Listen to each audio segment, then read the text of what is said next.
이전처럼 진행을 하겠지만은 3주 정도는 안정을 해야 한다 하니까 앞으로 한 3주 정도 짧게 진행을 하더라도 좀 양해를 해 주시기 바랍니다. 기도하겠습니다. 하나님, 오늘 누가복음 8장 그 세 번째 부분 합니다. 저희 하는 동안에 진리로 이끌어 주시고 진리의 영으로 이끌어 주시고 그래서 진리의 영 가운데 거할 수 있도록 허락하여 주시옵소서. 예수 그리스도 이름으로 기도드렸습니다. 아멘.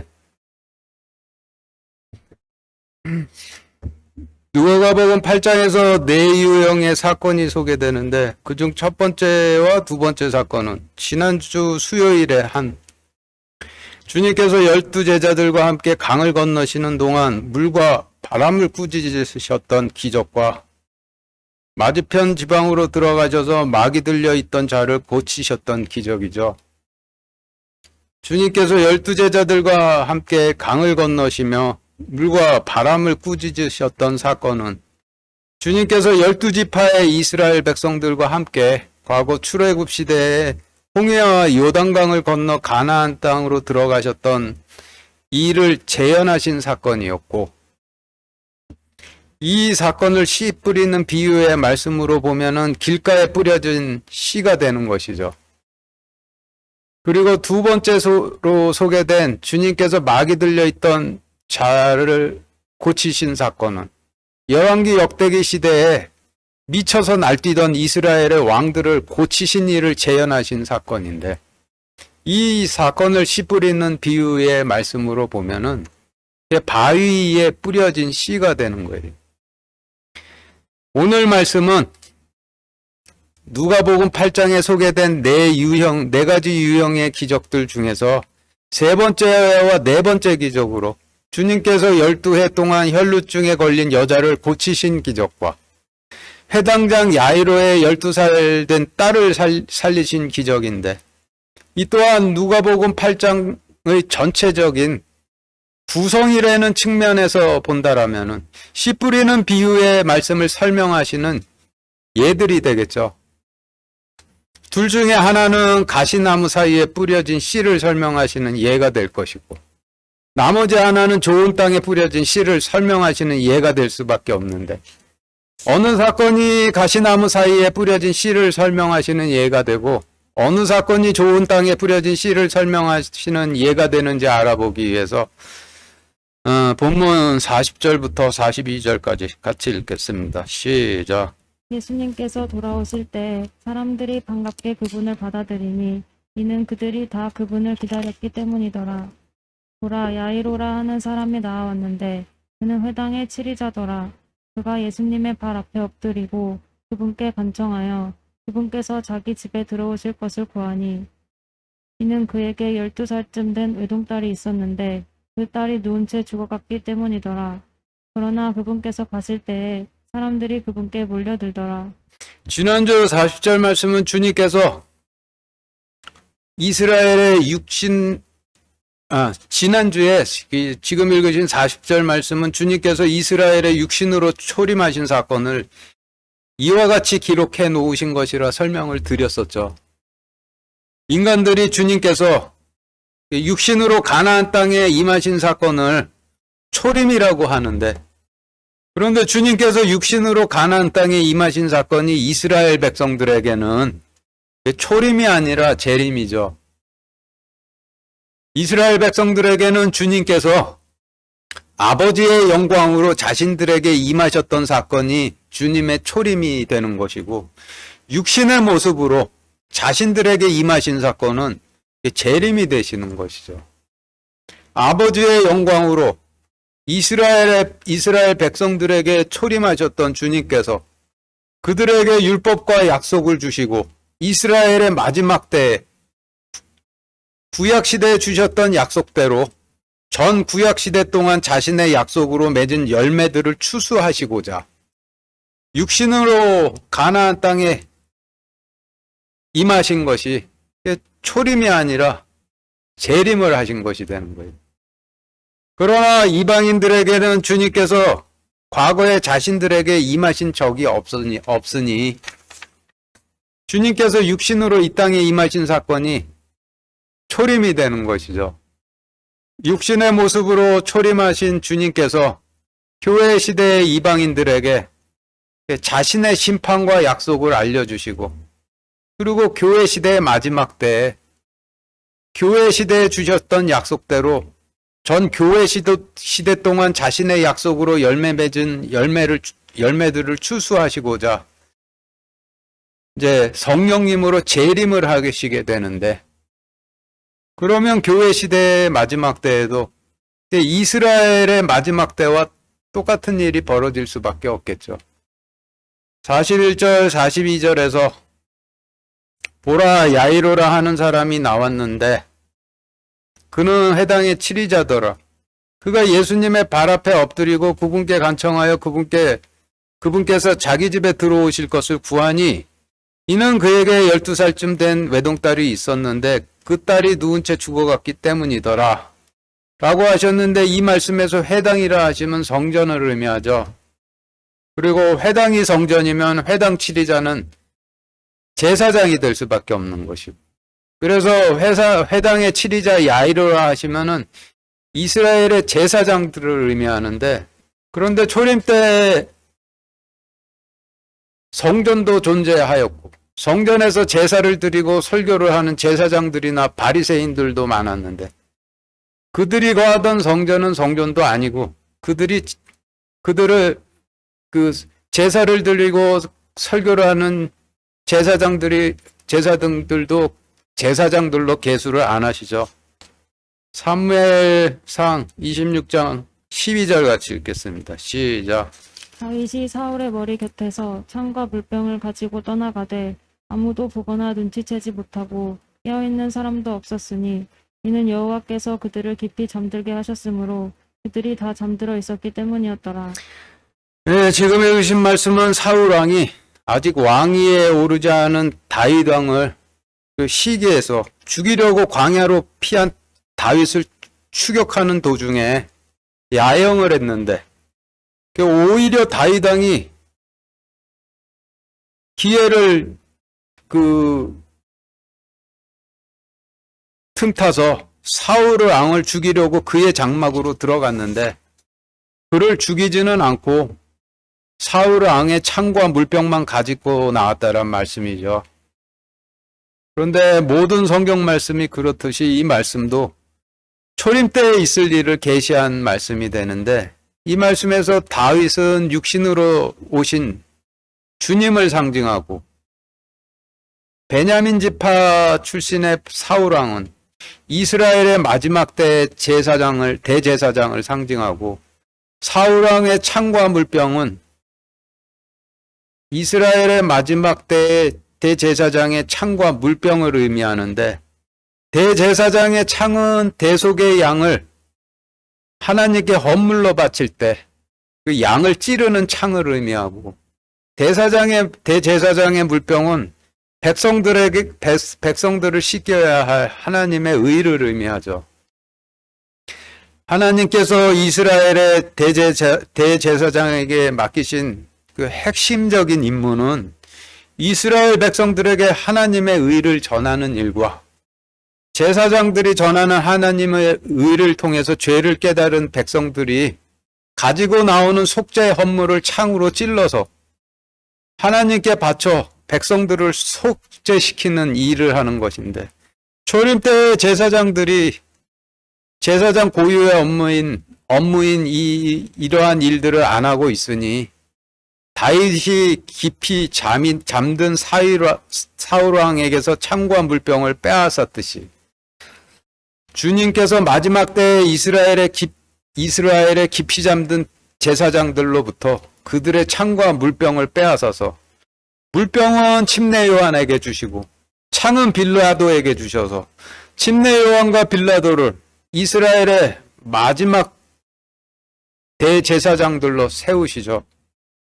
그래서 침례 요한은 대제사장으로서 광야에서 백성들을 대제사장의 물병의 물로 씻기는 일을 맡기셨고, 빌라도는 대제사장으로서 속죄 헌물인 주님을 대제사장의 창으로 찌르는 일을 맡기신 것이 되는 거예요. 그래서 초림 때 이스라엘의 제사장들은 자신들도 모르는 사이에 창도 잃어버리고 물도 잃어버려서 더 이상 하나님의 제사장들이 아니라 침례 요한이 이스라엘의 제사장이 되는 것이죠. 침례 요한이 이스라엘의 대제사장이니 회당장 야이로라 하신 말씀의 뜻은 지금 앞에서 읽으신 말씀에서 회당장 야이로라 하심은 초림 때 침례 요한을 상징하는 인물이 되는 거예요. 그리고 그런 회당장 야이로에게 죽어가는 12살 먹은 딸이 있었다라고 하셨는데, 성경에서 아들을 낳았다라는 뜻은 자라서 하나님의 약속의 씨를 뿌릴 제사장이 태어났다라는 뜻이고, 그리고 육신으로 초림하셨던 주님께서 전 구약 시대 동안 이스라엘에서 태어나 하나님의 약속의 씨를 뿌렸던 모든 아들들 중에서 큰 아들이신 장자라 하시는 것이죠. 반면 성경에서 딸을 낳았다라고 하면은 새로운 약속을 갖게 될 백성들이 태어났다라는 의미를 갖는데, 그래서 회당장 야이로가 아내를 취해서 낳은 12살 먹은 딸이 있었듯이 초림 때 이스라엘의 유일한 제사장인 침례 요한이 구약의 약속에 속한 이스라엘 백성들을 취해서 그들에게 하나님의 약속을 뿌려서 이전 구약의 약속에 속한 백성이 아니라 신약 약속으로 태어날 새로운 백성을 낳았는데, 지금 주님을 따르는 12제자들을 낳을 것이라는 의미가 되는 것이죠. 그래서 회당장 야이로의 12살 먹은 딸이라고 하시는 것은 지금 주님을 따르는 12제자들을 의미하시는 거예요. 그리고 회당장 야이로가 아내를 취해서 낳은 12살 먹은 딸이 죽어가고 있다라고 하셨는데, 그 뜻은 침례 요한이 백성들을 취해서 하나님의 약속을 뿌려 새롭게 낳은 백성들이 12제자가 되어서 이제 죽어가고 있었다라고 그런 의미가 되는 것이죠. 그래서 40절부터 42절까지의 말씀을 좀 정리를 해보면은 40절 말씀은 주님께서 초림하셨다라는 의미이고, 41절, 42절 말씀은 침례 요한이 하나님의 약속의 씨를 뿌려서 주님을 따르니 12제자를 낳았는데 그들이 죽어가고 있었다라는 그런 의미가 되는 것이죠. 이어서 43절부터 48절까지 같이 읽겠습니다. 시작. 12해 동안 혈루증이 있어 의사들에게 자기의 모든 살림을 허비하였으되 아무에게서도 고침을 받지 못한 여자가 그분의 뒤로 와서 그분의 옷자락에 손을 대니 즉시 그녀에게서 피나오는 것이 멎으니라. 예수님께서 이르시되 누가 내게 손을 대었느냐 하시니 모두가 부인할 때에 베드로와 또 그와 함께 있던 자들이 이르되 선생님이여, 무리가 선생님께 몰려들어 선생님을 밀고 있는데 누가 내게 손을 대었느냐 하고 말씀하시나이까 하매, 예수님께서 이르시되 누가 내게 손을 대었도다. 내게서 효능이 나간 줄을 내가 아노라 하시니, 여자가 자신을 숨기지 못한 줄 알고 떨며 나와 그분 앞에 엎드려 자기가 그분께 손을 댄 까닭과 자기가 즉시 나은 것을 모든 사람 앞에서 그분께 밝히 알리거늘, 그분께서 그녀에게 이르시되 딸아 안심하라. 내 믿음이 너를 온전하게 하였으니 평안히 가라 하시니라. 지금 읽으신 말씀은 누가복음에서 네 번째로 소개된 기적인데, 성경에서 남자는 하나님의 약속에 씨를 뿌리는 이스라엘의 제사장들을 의미하고, 여자는 남편인 제사장들이 전하는 하나님의 약속을 듣고 믿어 아들을 낳아야 하는 이스라엘 백성들을 의미하죠. 그래서 혈루병 걸린 여인이라고 하시면 혈루병에 걸려서 땅에 피를 흘리는 여인처럼 제단의 피를 흘리는 이스라엘 백성들을 의미하는 것이 되는 거예요.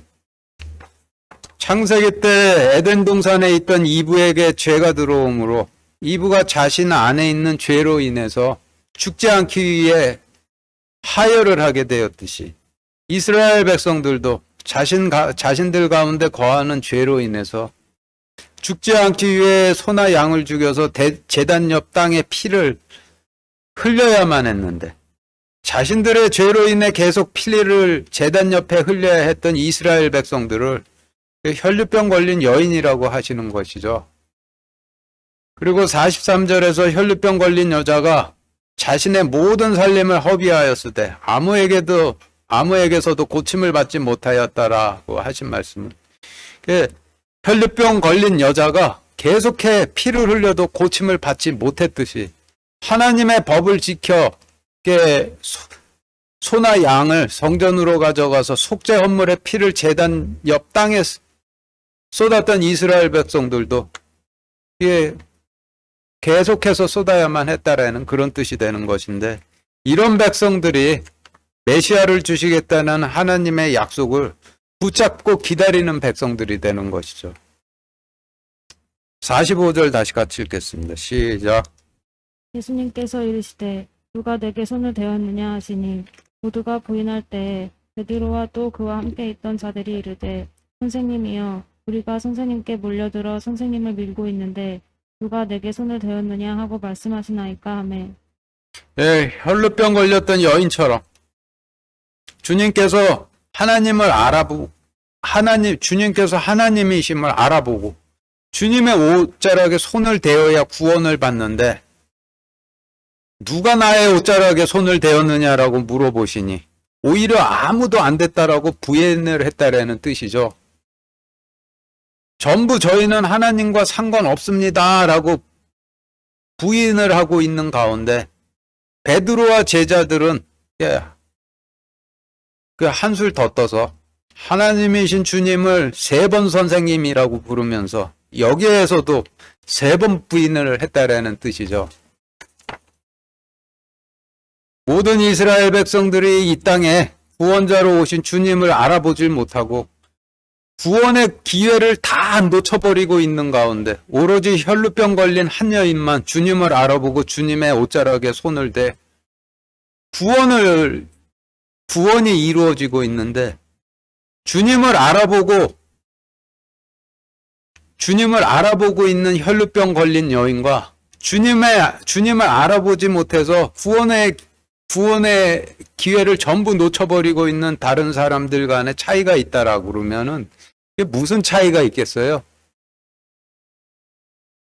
피를 흘리고 있느냐, 피를 흘리고 있지 않느냐, 그 차이죠. 혈루병 걸린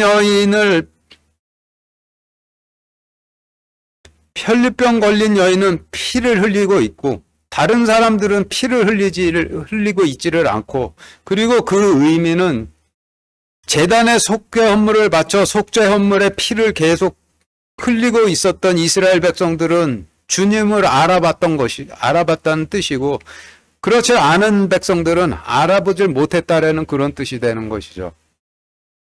제사장들이 전하는 하나님의 의를 듣고 깨달아 주님께서 모세를 통해 주신 명령대로 하나님의 제단에 소와 양을 바쳐서 그 피를 흘렸던 백성들은 하나님께서 속죄해 주시겠다는 하나님의 약속대로 자신들 안에 있던 죄가 깨끗이 되었기 때문에 죄가 씻겨져서 주님께서 초림하셨을 때 초림하셨던 주님을 알아보고 주님의 옷자락에 손을 대었던 것이고, 반대로 하나님의 의를 깨닫지를 못해서 주님께서 모세를 통해 주신 명령대로 제단에 소와 양을 바쳐서 그 피를 흘리지 않았던 백성들은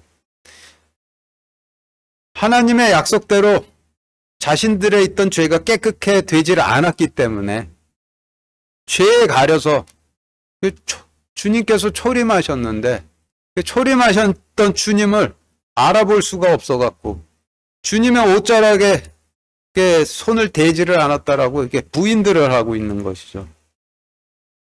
주님께서 제단에 속죄 헌물을 바쳐서 속죄 헌물에 피를 흘리도록 하신 이유가, 모세를 통해서 이러한 명령을 주셨던 이유가 누가복음 8장에 소개된 사건처럼 주님께서 추수해 가시려고 재림을 하셔도 죄 때문에 알아보지를 못하는 일들이 벌어지기 때문에 내가 왔을 때 나를 알아볼 수 있도록 죄를 닦아내라고 명령을 하셨던 것이 되는 것이죠.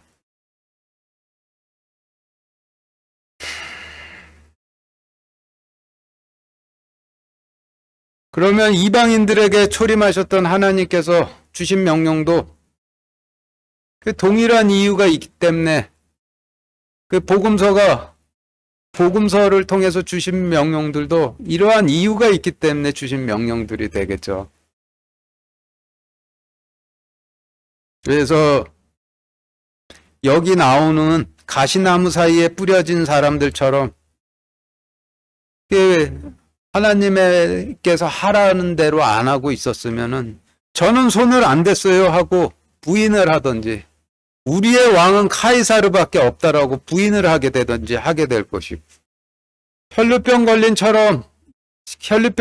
여인처럼 피를 쏟고 있었다라면은 재림하시는 성령님을 알아보고 영접을 하게 되겠죠.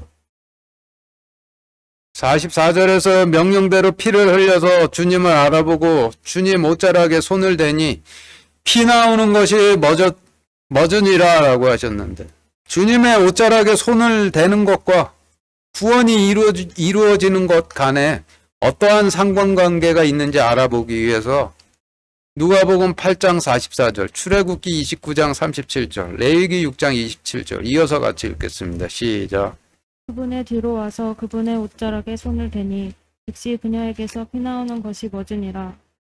너는 이래 동안 제단을 위해 속죄하여 그것을 거룩히 구별할지니라. 그리하면 그것이 지극히 거룩한 제단이 될 것이요 그 제단에 닿은 것은 무엇이든지 거룩하게 되리라. 무엇이든지 그것에 고기에 닿은 것은 거룩하게 될 것이며 어떤 옷에든지 그것에 피가 튀기면 너는 그 피가 튀긴 옷을 거룩한 곳에서 빨지니라. 예, 지금 읽으신 말씀은 지극히 거룩한 제단, 지극히 거룩한 대속물에 닿는 것은 거룩해질 것이라는 말씀인데 혈루병 걸린 여인이 주님 옷자락에 손을 대 병이 낫게 된 원리는 혈루병 걸린 여인의 손이 지극히 거룩한 것과 닿아서 거룩하게 변화가 되었다는 뜻이죠. 지극히 거룩한 것에다 거룩하게 되었으면은 거룩한 것은 세상 것이 아니라 카이사르에 속한 것이 아니라 하나님의 것이 되는 것이니 혈루병 걸렸던 여인이나 속죄 헌물에 피를 흘리고 있었던 이스라엘 백성들이나 거룩하게 되어서 하나님의 것으로 추수가 되어지는 그런 뜻이 원리가 적용이 되고 있는 것이죠. 그리고 출애굽기 29장 37절에서 제단을 위해 속죄하여 그것을 거룩히 구별할지니라. 그리하면 그것이 지극히 거룩한 제단이 될 것이요 라고 하셨는데 속죄 헌물로 속죄하여 거룩히 제단을 구별하라고 명령하시면 그 속죄 헌물에 피를 흘려서 죄를 닦아내라고 하시는 뜻이었던 것이죠. 그래야 제단이 거룩한 제단이 되고 그래서 손을 댈 때 거룩해지는 것인데 그런데 주님께서 출애굽기에서 주신 명령대로 피를 흘려서 죄를 닦아내질 않고 있었다라면 제단도 거룩해지질 않고 거룩하지 않은 제단에 아무리 손을 대도 손댄 자가 거룩해지지도 않고 거룩해지질 않은 것은 하나님의 소유가 아니라 세상 것이 되는 것이죠. 누가복음 말씀에서 많은 군중들이 주님을 따르면서 주님의 옷에 손을 대고 있는데 이 많은 사람이 손을 대도 병이 낫지 않는 것은 이들이 속죄 헌물로 하나님께서 모세를 통해 주셨던 명령대로 속죄 헌물의 피로 제단을 거룩하게 하질 않았기 때문에 아무리 손을 대도 거룩해지질 않고 있는 것이죠. 이사야서 6장 1절 같이 읽겠습니다. 시작. 우시야 왕이 죽던 해에 내가 본즉 주께서 높이 들린 보좌에 앉으셨는데 그의 옷자락은 성전에 가득하였고 주님께서 유다 왕국에 초림하셨을 때 이스라엘의 돌로 세운 성전과 왕들이 다스리던 왕정 시대가는 끝이 난 것이죠. 솔로몬이 깎은 돌로 세운 성전을 헤롯이 자신의 취향에 따라 증개측하기 위해 허물 때 그때 이스라엘의 돌로 세운 성전은 무너졌던 것이고 그리고 성전을 무너뜨린 헤롯은 그 마지막 왕이 되었던 것이죠. 돌로 세운 성전과 왕들이 다스리던 시대가 끝남으로 주님께서 직접 성전으로 오셨고 직접 통치하시는 왕으로 오신 것인데 돌로 세운 성전의 시대가 끝나 직접 성전이 되시기 위해 오신 것이고 대리 통치를 하던 왕들의 시대가 끝나 직접 통치를 하시기 위해 왕으로 오셨던 것이죠. 이사야는 주님께서 초림하셨을 때 있을 일을 초림 700년 전에 대언했던 사람인데 주님의 옷자락이 성전에 가도록 하셨다라고 기록해 놓은 말씀은 초림 때 주님께서 직접 성전으로 오셔서 혈루병 걸렸던 여인처럼 피를 흘려 자신의 제단을 거룩히 했던 백성들이 주님의 옷자락에 손을 대 거룩해질 수 있도록 하신 초림 때의 일을 설명해 놓으신 말씀이 되는 것이죠. 48절 다시 같이 읽겠습니다. 시작. 그분께서 그녀에게 이르시되 딸아 안심하라 내 믿음이 너를 온전하게 하였으니 평안히 가라 하시니라. 48절에서 내 믿음이 너를 온전하게 하였다라고 하셨는데 여기서 믿음은 주님께서 주신 명령대로 하는 믿음이 하신 말씀대로 믿고 그대로 하는 믿음을 말하는 것이죠. 헌물을 바침으로 속죄를 믿는 믿음을 의미하고 그래서 구원자를 낳을 것이라는 믿음이 되는 거예요. 초림 때에 두 종류의 믿음이 존재를 했었는데 제사장들이나 바리새인들처럼 하나님의 심판 앞에서 피로 의롭게 되었다라고 생각하는 믿음과 정반대로 혈루병을 앓던 여인처럼 하나님의 심판 앞에서 피를 흘림으로 불의하다라고 인정을 하면서 속죄되기를 구했던 믿음이 존재를 했었죠. 그래서 피를 흘리던 백성들은 구원자를 낳을 것이라는 약속을 붙들 수밖에 없었던 것이고 제사장들과 바리새인들도 하나님을 믿는다라고 하는 사람들이요. 혈루병을 앓던 여인도 하나님을 믿는 사람이었는데 제사장 바리새인들과 혈루병 걸렸던 여인 간의 차이가 있었다라면은 혈루병 앓던 여인은 피를 땅에 쏟아버렸고 제사장과 바리새인들은 피를 땅에 쏟아버리지를 않고 마셔버린 것이죠.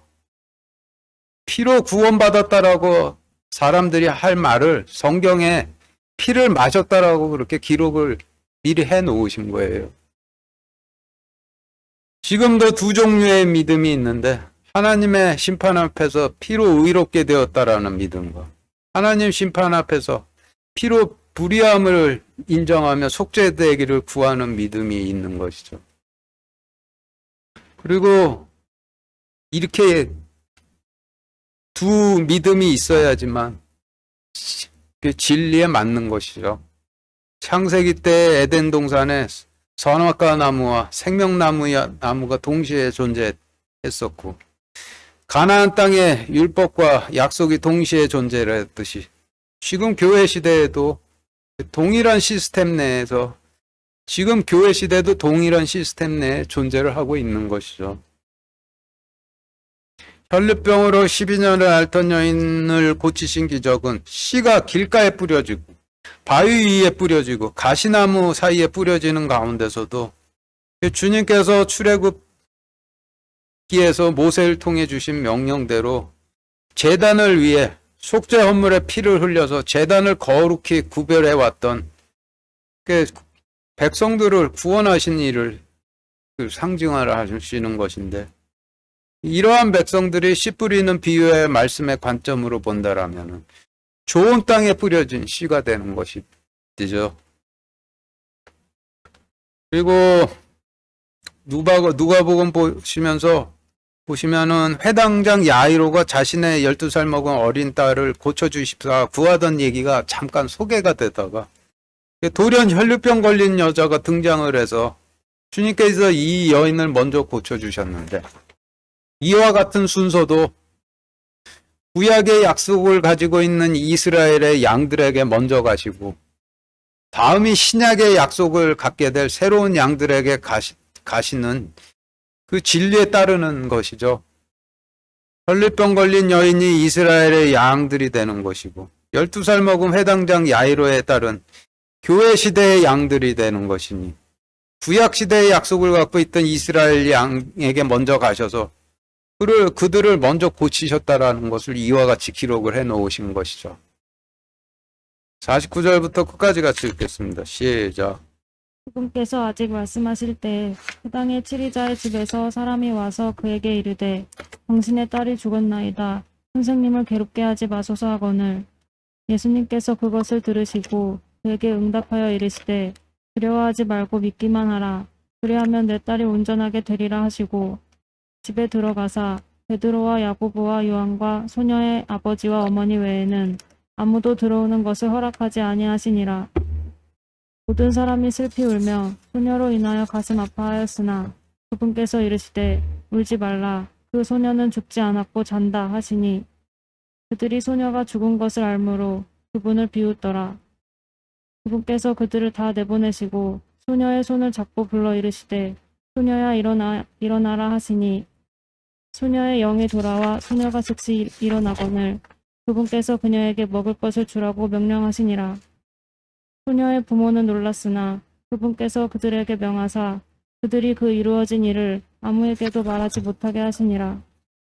나의 옷자락에 누가 손을 대었느냐 물어보시니 아무도 손을 안 댔다라고 부인들을 하는 가운데 침례 요한과 같은 지역에 살면서 침례 요한이 전한 하나님의 약속으로 태어나 주님을 따르던 베드로를 포함한 제자들은 3번 선생님이라고 부르면서 3번을 부인을 했는데 이와 같은 제자들을 12살 먹은 회당장 야이로의 죽어가는 딸이라고 하시는 것이죠.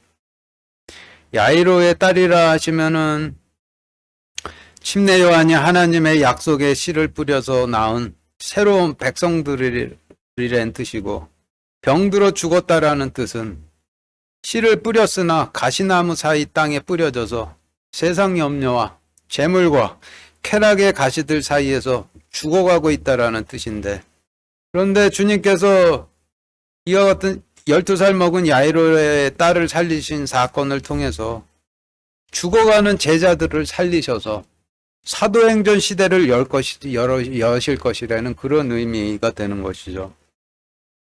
51절에서 집에 들어가서 베드로와 야고보와 요한과 소녀의 아버지와 어머니 외에는 아무도 들어오는 것을 허락지 아니하시니라 라고 하셨는데 여기서 오로지 베드로, 야고보, 요한 3명만 데리고 들어가신 이유는 이 3명이 가장 세상 염려와 재물과 쾌락의 가시들 사이에서 죽어가는 어린 딸이라는 뜻이 되는 것이죠. 부자 청년이 주님을 찾아 어떻게 하면 영원한 생명을 얻을 수 있습니까? 라고 했을 때 주님께서 너의 재산을 팔아서 가난한 자들에게 나눠주고 너는 나를 따르라 라고 하셨는데 부자 청년이 재산이 많아서 순종 못하고 슬퍼하면서 울면서 돌아가죠. 그런데 그때 베드로가 주님, 저희는 모든 것을 다 버리고 주님을 따랐는데 무엇을 받겠습니까? 라고 했는데 베드로는 가난뱅이였기 때문에 버릴 것도 없었는데 다 버렸으니까 세상 영광과 재물 많이 달라라고 그렇게 주님께 말씀드렸던 것이죠. 그리고 주님께서 장로들과 수제사장들과 서기관들에게 버림을 받고 죽어 사흘 만에 부활하리라 하셨을 때는 그러시면 안 된다라고 베드로가 주님을 꾸짖었다라고 하는데 모든 거 다 버리고 따른 저희들에게 세상 영광과 많은 재물 주시기 전에 죽으시면 안 됩니다라고 주님을 꾸짖었다는 뜻이죠.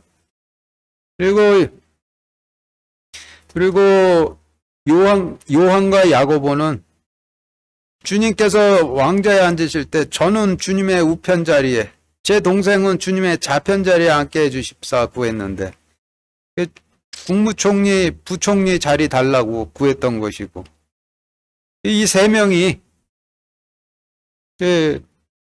침례 요한이 전한 약속의 씨로 새로운 백성으로 태어났지만 가시나무 사이에서 죽어가고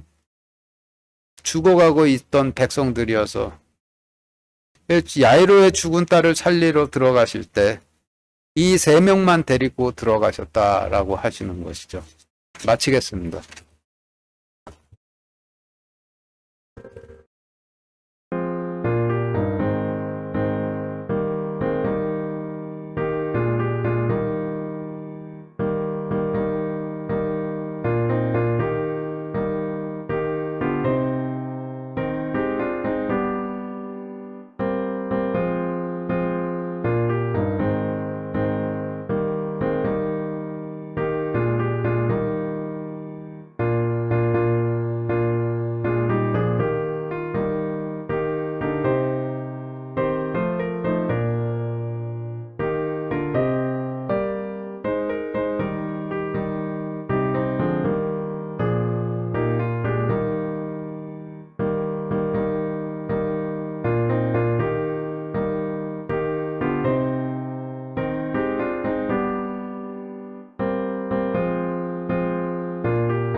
제가 코로나 백신 후유증이 있어서 3주 정도 설교를 좀 짧게 진행을 하도록 하겠습니다. 오늘은 준비를 하다 보니 이전 수준으로 준비가 되어서 전처럼 진행을 했지만은 3주 정도는 안정을 해야 할 것 같으니 한 3주 정도는 좀 짧게 진행을 하더라도 좀 양해해 주시기 바랍니다.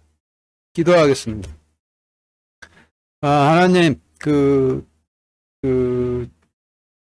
혈루병 걸린 여인이 하나님 참으로 믿음대로 하나님의 제단 앞에서 피를 흘려서 깨끗해져서 주님을 알아봤었는데 저희에게도 또 그리스도의 피를 주셔서 저희가 죄를 가지고 하나님께 기도로 나아가서 그리스도의 피를 흘릴 때 하나님께서 주셨던 약속대로 저희를 속죄하여 주시고 그로 인해서 깨끗해져서 주님께서 오실 때 알아볼 수 있도록 그렇게 허락하여 주시옵소서.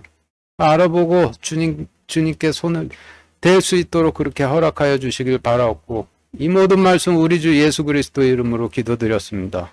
아멘.